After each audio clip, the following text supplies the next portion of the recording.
From Washington, the McLaughlin Group, the American original.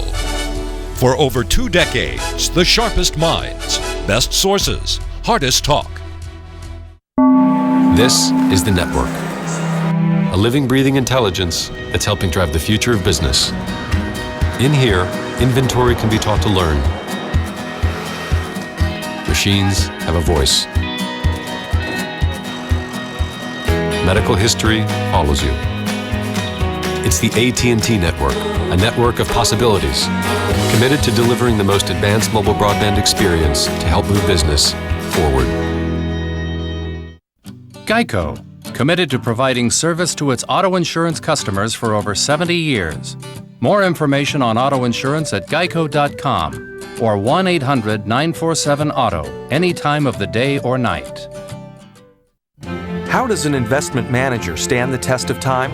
By taking the long view through all market cycles and keeping a close eye on risk. Franklin Templeton Investments, a solid approach to investing for over 60 years. Gain from our perspective.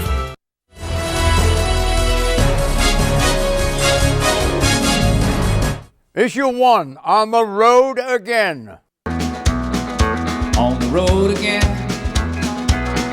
Just can't wait to get on the road again. You've got to send a message to Washington that it's time for the games to stop.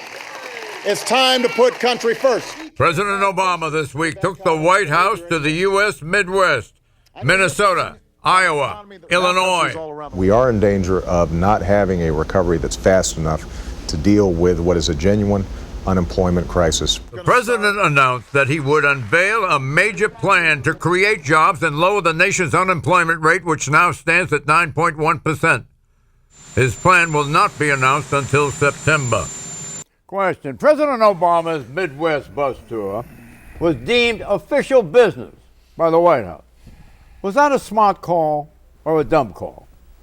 I think he could have done without the bus tour, John, but he'd probably been better off if he hadn't flown from there up to Martha's Vineyard. But let me say about the problem he's talking about. The president's in deep trouble, and so is the country, John. There's a deficit debt crisis which appears to call for real austerity on one side. He mentioned the employment crisis, the jobs.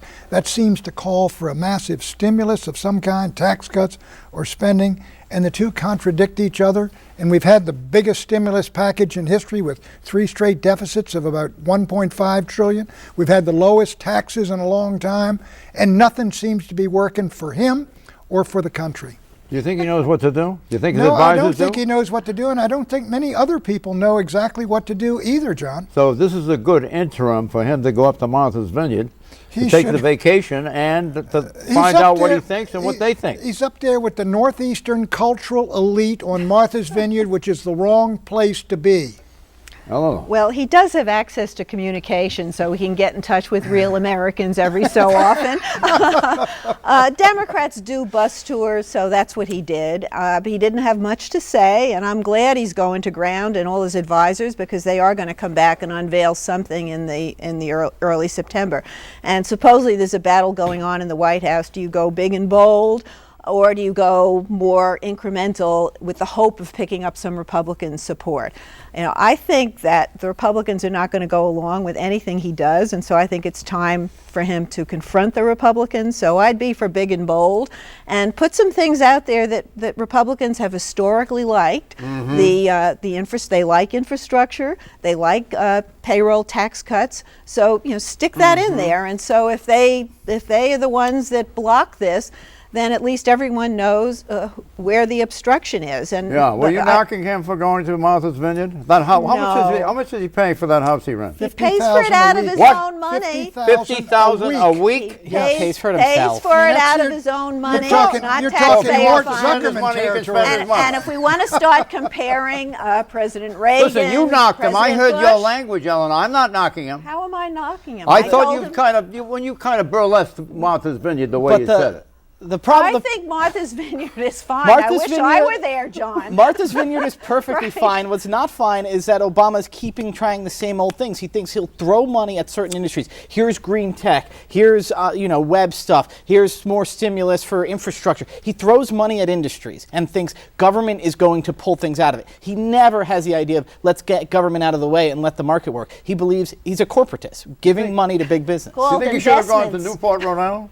I mean, for the ritzy, wealthy class. Yeah, I mean that's old wealth there. Yeah, no, I think he should have gone to the distant suburbs of Boston, where you have working class people, and he could just show that he really cares for those people. Revere Beach? But the problem, you're serious? No, I mean, in a sense, the whole thing is it's so manifestly political. I just don't see that this is going to persuade What is political anybody. about going to Martha's Vineyard? Because when you're sitting there Bush with a went to country with Iran. 25 million people who are basically unemployed or underemployed, and you're sitting there spending $50,000, don't think you're going to have a chance to identify with the needs of these people. And that's been a part of the problem. It looks like it's an elitist administration because they really haven't been able to connect with what's happening on the street. Let's talk to his partner in his administration. Why did Vice President Joe Biden allegedly call Tea Partiers, quote unquote, terrorists, as they claim he did?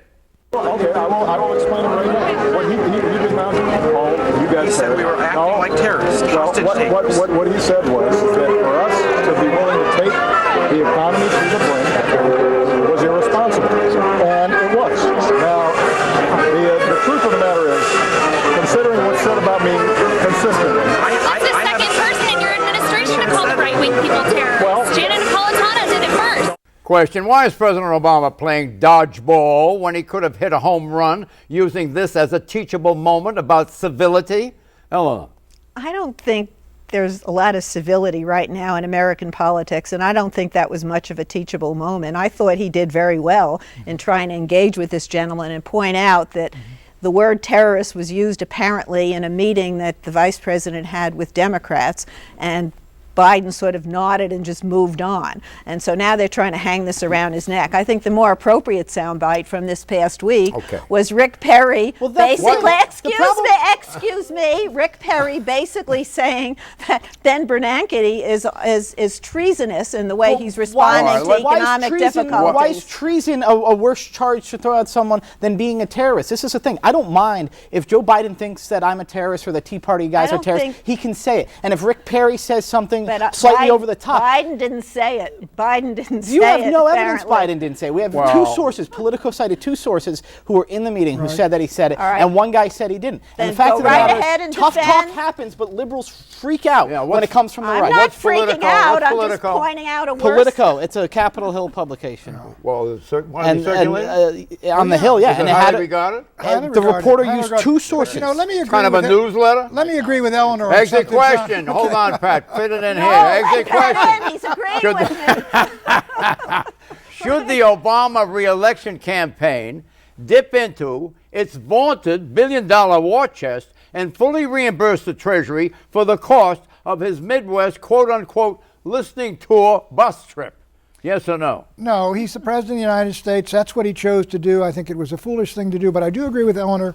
In dealing with those people, Barack Obama is fundamentally a gracious individual in confrontations, and he's not a confrontationist. Should he pick up the tab with the Democratic National Committee? Then he couldn't do that because he's taken 3 weeks out of his presidency to campaign. He can't do that. So he's hemmed in with a dilemma. He should pay the $50,000 for that house up there in Martha's Vineyard for 3 weeks. Don't you think he is? I'm sure he is. Do you think the DNC is picking that up? I doubt it. No. You mean the DNC doesn't want him to run for re-election? No. That's not something they should be paying for, John. He's not going to lock himself. Vacation. He's not going to lock himself. I think we're going around the horn here. He's not going to lock himself in. He's not going to lock himself. The horn starts there and finishes there. He's not going to lock himself up in the Oval Office for the rest until the campaign. The taxpayers should. Pat, for agreeing with taxpayers should not have to pay for that. When Bush had his re-election bus tour, his campaign paid for it. It was in states that didn't even have high unemployment. Iowa, 6%. If you wanted to talk about jobs, why not Michigan? If he says that, he's admitting that he's taking time out to campaign. It's a political act. I'd rather him admit it and pay he for it than not admit it and bill me. He's finally building the government. You're Maybe right. he's going to repay the government. Look, Look, but then he's back into the same dilemma. Here is the good news, John. When somebody goes around the horn in this program, you pay for the horn. I think it's entirely reasonable. And he doesn't overpay either. I think he should have picked up the tab and said, this is kind of a doubtful situation. I'm going to pay for it anyway, but you will see how I handled a lot of questions that were put to me that were very much part of my official life as President of the United States. Issue 2. Is Ron Paul's revolution now at hand? You say you want a revolution. Well, you know, we all want to change the world. My views are quite different than the other candidates, so they would just as soon us not get the coverage that the others are getting. Well, as it turns out, Congressman Ron Paul of Texas is getting more coverage and more votes for his libertarian views than are the establishment Republicans. Paul finished a close second in last week's Ames, Iowa straw poll. Paul was less than 200 votes shy of beating out the straw poll winner, Iowa native and Minnesota Congresswoman Michelle Bachmann. That's a difference of 152 votes out of a total of roughly 17,000 votes cast. Congressman Paul had already won the Conservative Political Action Conference straw poll in February, the largest conservative gathering of the year. Paul also won the Southern Republican Leadership Conference straw poll in April. Why is Paul gaining traction? He says it's the rise of libertarianism. Time has come around to the point where the people are agreeing with much of what I've been saying for 30 years. So I think the time is ripe.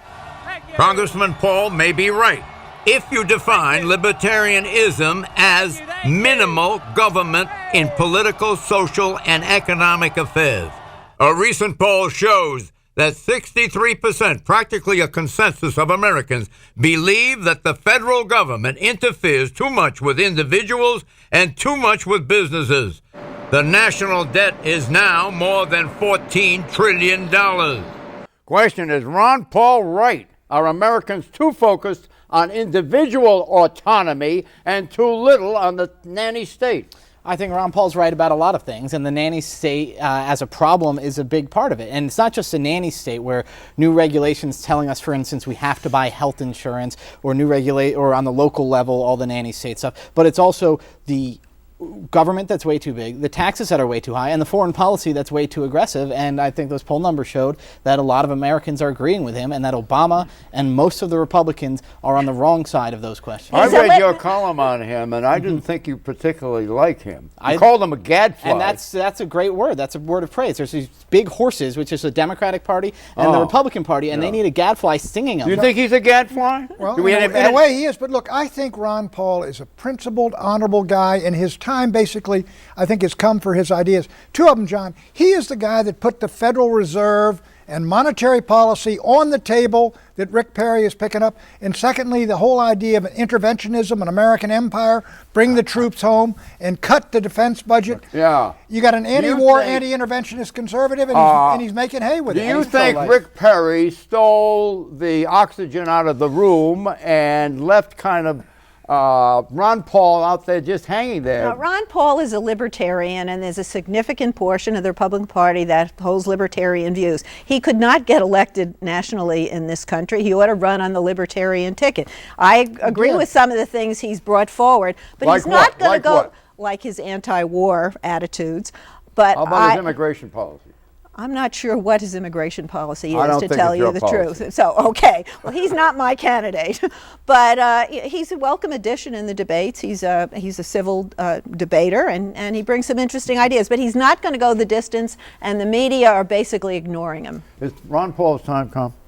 Well, I think in this sense it has come. I think he has always argued against interventionist government, and we have had 3 or 4 years now in which we've had a massive increase in the intervention of the government in our economy and our medical system, etc., and it hasn't worked. If it had worked, there may be a different reaction, but the sense is it hasn't worked, and therefore his arguments, in a sense, have much more traction than they've had in a long time. Do you think the size of our national debt is an indication of our over-reliance on the central government and less on the principles of sound principles, at least, of capitalism? Well, not necessarily. I mean, the sound principles of capitalism had a lot of problems. I mean, take in the 1930s, the sound principles of capitalism produced a depression. The government's role to intervene in certain parts of the economy in particular has been very constructive. The question is it appropriate now, and to the degree that it has been done, was it properly done? Answer. And I don't believe it was. Is Washington too big? Yes, I think it is. Much too big. Well, much too big, whatever you want to call it. You think the founding fathers envisioned that? Granted, they lived a couple of hundred years ago,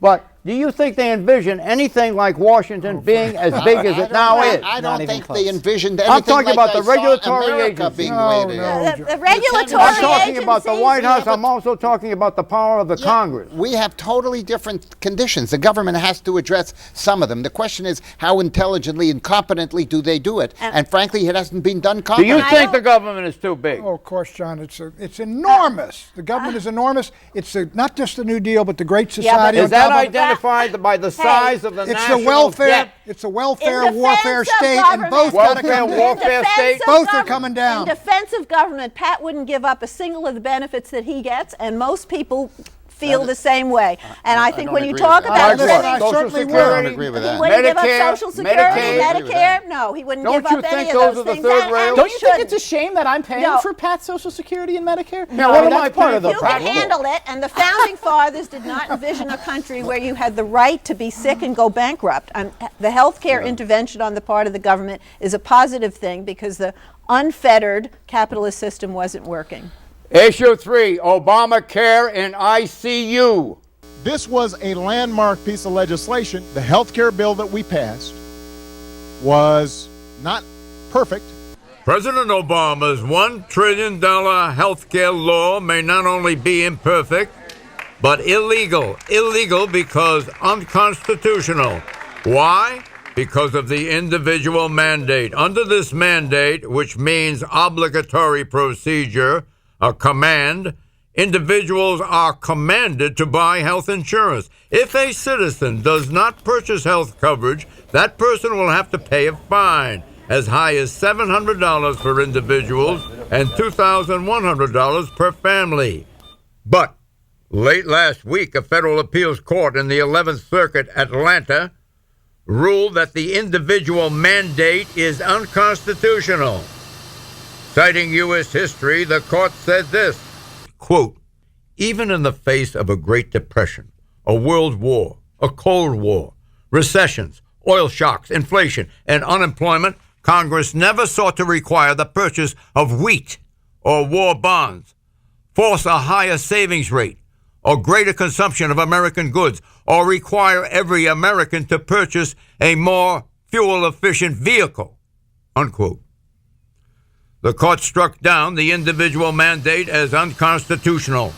The decision was a major win for the 26 state attorneys general who filed against Obamacare on the same grounds. And this is the most significant case that's been brought to date, primarily because it involves more than half the states suing the federal government. The Friday ruling was the second decision on Obamacare from a federal appellate court.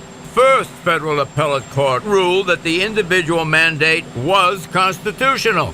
That means that a final answer will likely be provided by the Supreme Court next year on the issue of the individual mandate. Next year, during the presidential election run-up. As for the nation at large, what do Americans think? A majority of Americans, 54%, want Obamacare repealed. 40% want to keep it. Question. Please pay attention. Can Obamacare survive without the individual mandate? Mort Zuckerman. Absolutely not. Without that, the whole thing becomes completely unfeasible. And in fact, I would say politically, in my judgment, I always thought it was a mistake because the country wanted the government to focus on getting health care costs under control, not to extend its coverage. So this just adds something to it because it has become one of the single most unpopular piece of legislation this amount of time after it was passed. Do you agree with the Atlanta Circuit that it's unconstitutional? Well, I read that opinion, and I thought that opinion was persuasive, but I generally tend to follow the dictates of the Supreme Court. So, they determine whether it's constitutional. We're going to get to that with the exit question on the Supreme Court. Eleanor?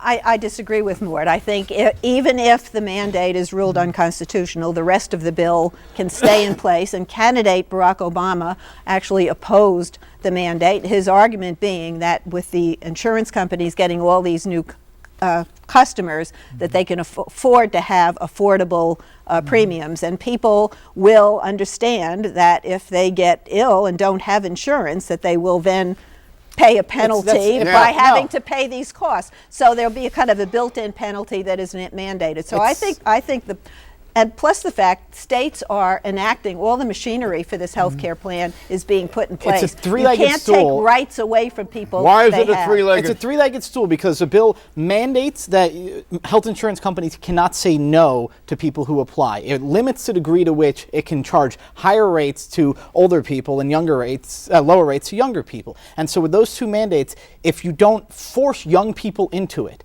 then young people won't buy the health insurance. Then the rates will go up even more. So then more young or unhealthy people will pull out. If you don't, you have to force young, healthy people into it to make those other mandates last. Is that a two-legged stool? Well, they're pulling. It falls over? If you pull out. You said a three-legged stool. Yes, it's a three-legged stool. That's with one of them being the mandate. You pull out the mandate. Oh, it's a two-legged stool. But I don't think. Pay attention to this question.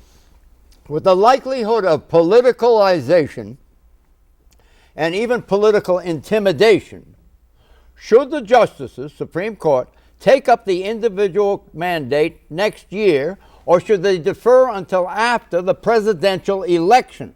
They should take it up in the normal course of work. The decision may come down during the year. That's so, John. They should not be influenced by politics, okay? The individual mandate, if it goes, I think parts of Obamacare survive. If the Republicans win, the first thing they'll do is repeal it. If the Supreme Court rules it unconstitutional, can you imagine where that would leave Obama's campaign? John, they can't take that into consideration. Where will it leave Mitt Romney's campaign? Because he's got an individual mandate in Massachusetts. I agree. The Supreme Court has to take it up under the normal course of events, which would be next spring. Almost out of time. What Pat said. You agree with Pat? Yeah, I agree with Pat. I agree with Pat. Issue 4, cell censorship. When they're going to start, clamping down on the people's free speech and people's voice, then that's when I get offended and realize I need to come out and show my support for American free speech, which is the most important. San Francisco has a subway system called BART, B-A-R-T, Bay Area Rapid Transit. BART shut down its cell phone service for 3 hours in 4 of its stations last week.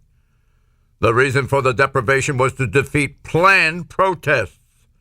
The planned protests were to be in response to a July shooting by a BART police officer of a homeless man who was wielding a 4-inch knife. BART shut down the cell phones, they said, to protect the BART customers' constitutional right to safety.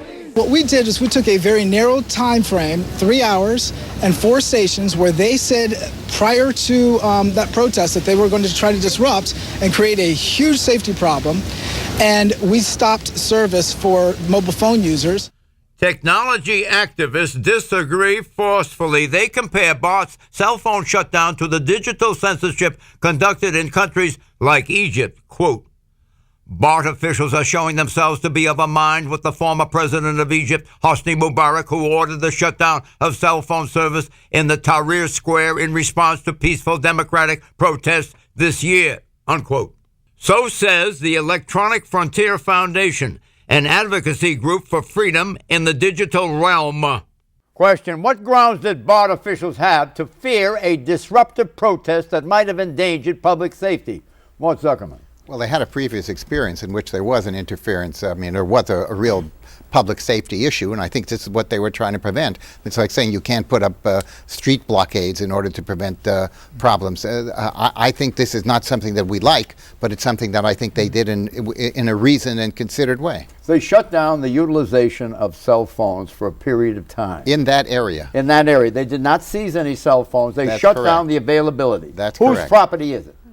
What do you mean by that? Who owns the property? I'm sure the public transportation owns these. Okay, now if they own the property, why should they be accountable for shutting down the cell usage of somebody else on their property. Well, you know, the argument is this is a public body, okay, and therefore they have certain obligations as a public body, but they have another obligations as a public body besides making it available to whatever the inspiration might be, shall we say. And that is to prevent a protest by...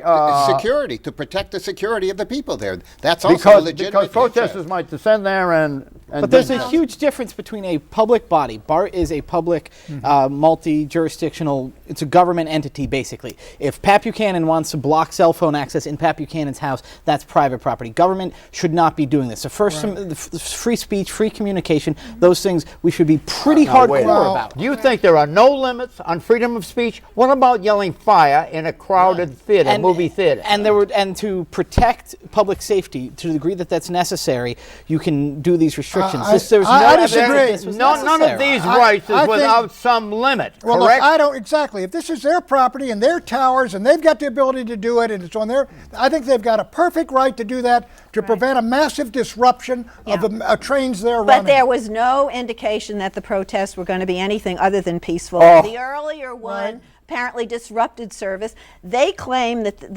the facilities are for paying customers. Okay, if people just stormed the station, they would have every right to prevent them. That'd be too late. But just turn.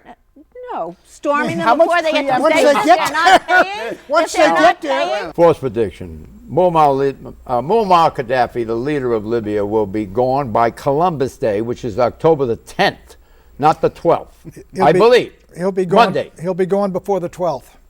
I agree with that. You do? He'll be gone. Still no. He'll still be there. Still there? Yep. I think he's gone. I think he's gone. Bye-bye.